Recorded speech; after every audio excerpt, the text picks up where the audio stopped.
Hello and welcome to Podiatry Practice Mastery down here. I'm going to go over what worked and what didn't work in this last week, but I want to share a little bit of a story here about my COVID testing.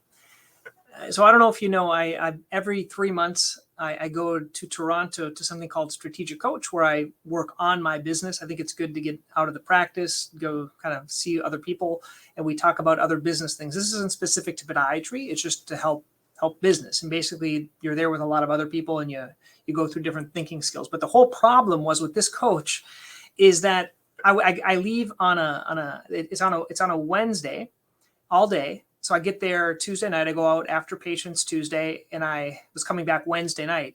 To go to Canada, I don't have to have a COVID test, a negative COVID test.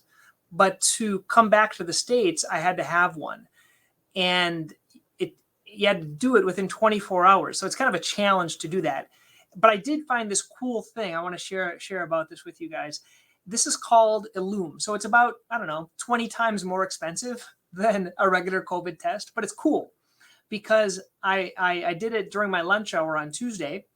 And basically you do this little thing with an actual doctor or healthcare provider via your phone and a computer thing.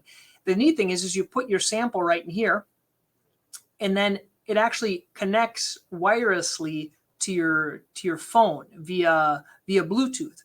And you don't see the results, but they actually email you verified results. So I paid $20 for the test, and I paid $20 for this actual visit with the doctor. Now, the bad thing is I bought 2 of these, and you can't return. I don't know if you guys know this. You can't return COVID tests if you buy them. So I haven't stuck with this other one until I go to Canada next time. But I was able to get the negative test and use it when I came back in. I want to tell a little bit about this thing called Todoist. I always each week I'm going through something from my tech list. If you haven't downloaded, you can download it. Todoist is my favorite thing to remind me of. The main reason I use it is to remind me to do things sequentially. Like for example, I'm doing this thing here, and I have a little process for doing it. So let me actually just bring this in to show you how I do that. So for this Todoist, it's an app, and this is what I do. So I record Podiatry Practice Mastery Show, update the podcast, and I think of a story next week. This is how I do it. And I record the show, upload the video to YouTube, upload it to the podcast, write an email, including a story, and then post other podcast episodes. So this is my workflow. And this appears every single week to me so I can check it off. But also, I want to give you an example. What I do with patients is I have this one here. This is their medical record number.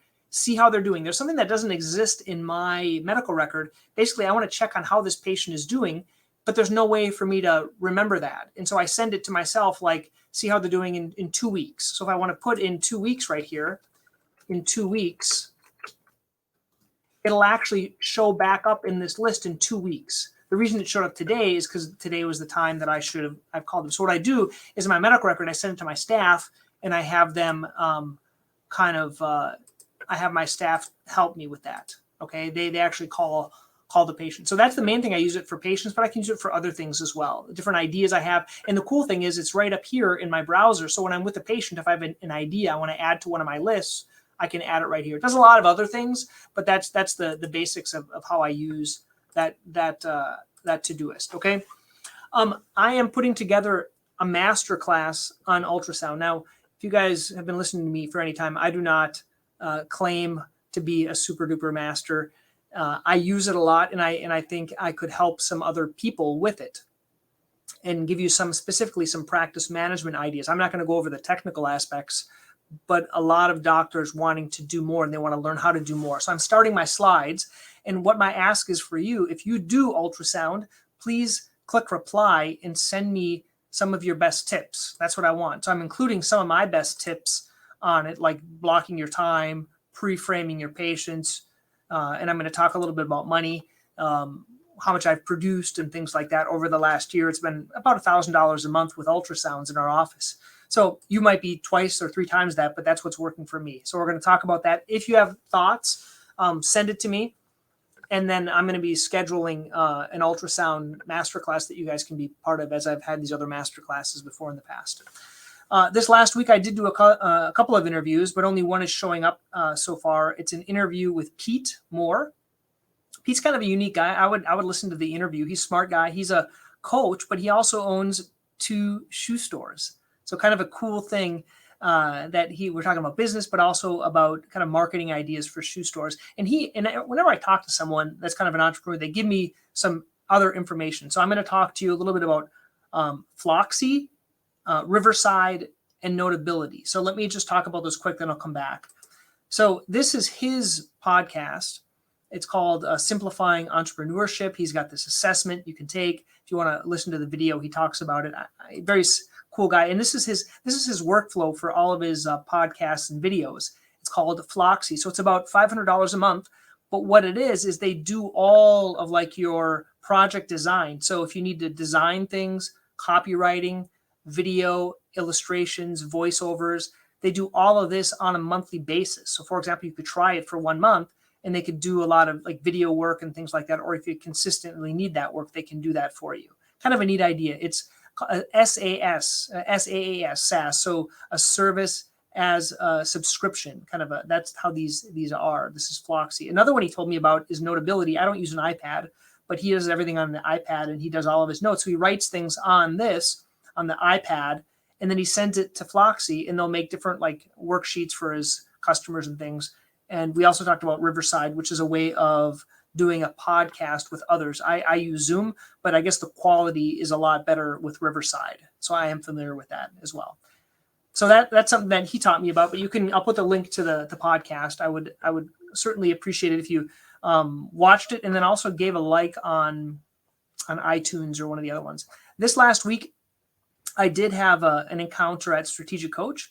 I want to tell you about my 2 big takeaways. So I go there and we talk about things. And if I can get 1 or 2 things that I want to implement, it's a really good coaching session.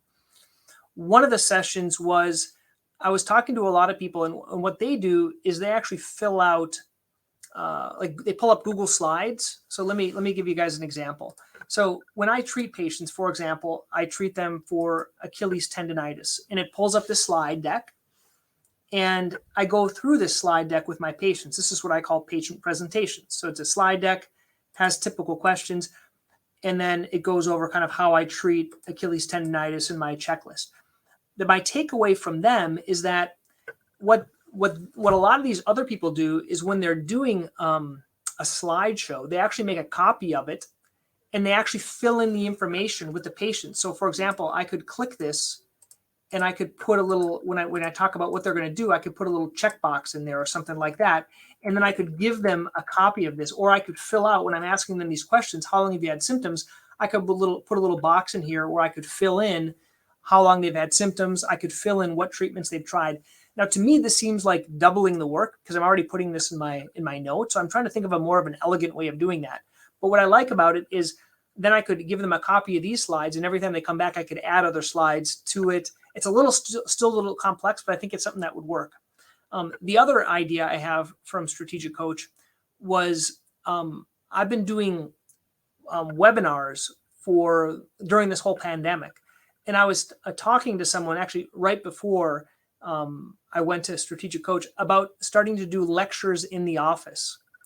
And I always think, what's the difference between a webinar and a lecture? And the main difference is if you've, I don't know, for us, for example, we were in doing a lot of things via Zoom, right?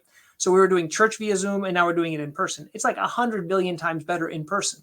And it's the same thing with doing a lecture. I can do a lecture on Zoom, but it's going to be 100 billion times better to do it in person. I know that's a big number, but that's my thought now is the same way I'm doing these webinars, I'm going to start offering them in person in the clinic. Now, my clinic isn't huge. I can probably only have 15 or 20 people here. But the focus then is going to be on using Facebook ads, Google ads to get brand new patients in.